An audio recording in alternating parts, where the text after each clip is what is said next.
Hello everyone. Welcome to today's session on Functional English on AIOULMS YouTube channel.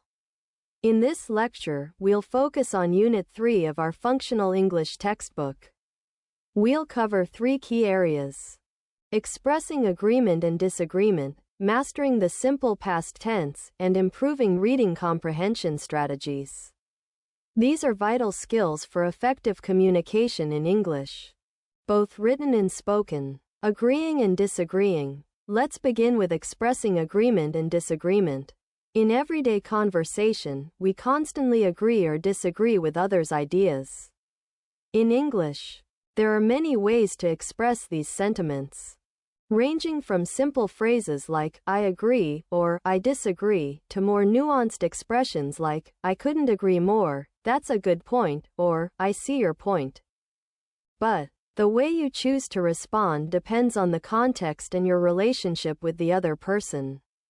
Remember to be polite and respectful, even when disagreeing.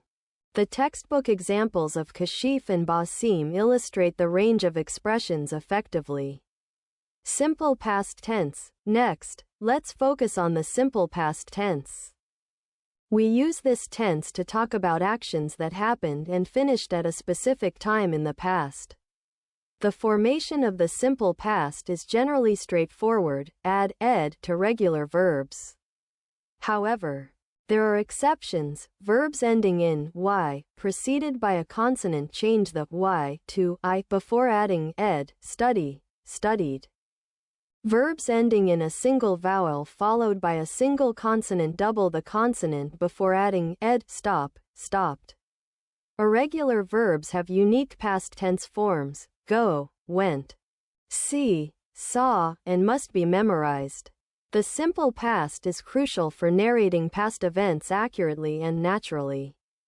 Finally, let's discuss reading comprehension. We often read for specific purposes: to find information, to enjoy a story, or to learn something new. But how can you quickly grasp the main ideas of a book without reading every page? The textbook suggests previewing a book by examining the title, publisher's description, foreword or preface, contents page, and index. These elements provide a roadmap to the book's content, allowing you to quickly assess whether it meets your needs and interests. By actively engaging with these components, you can greatly improve your reading comprehension and save valuable time. Remember that effective reading involves active engagement with the text, not just passive absorption. To summarize, today we've covered 3 crucial aspects of functional English: expressing agreement and disagreement, mastering the simple past tense, and improving reading comprehension skills. These skills are interconnected and essential for fluent communication. Remember to practice regularly, use diverse sources to enhance your skills, and actively seek opportunities to apply these concepts in your daily life. Now, let's answer any questions you may have about the material covered in this unit. To summarize, today's lecture covered 3 interconnected skills: expressing agreement and disagreement. Be polite and respectful, using phrases like "I agree" or "I see your point," but simple past tense. Use ed for regular verbs and memorize irregular verb forms.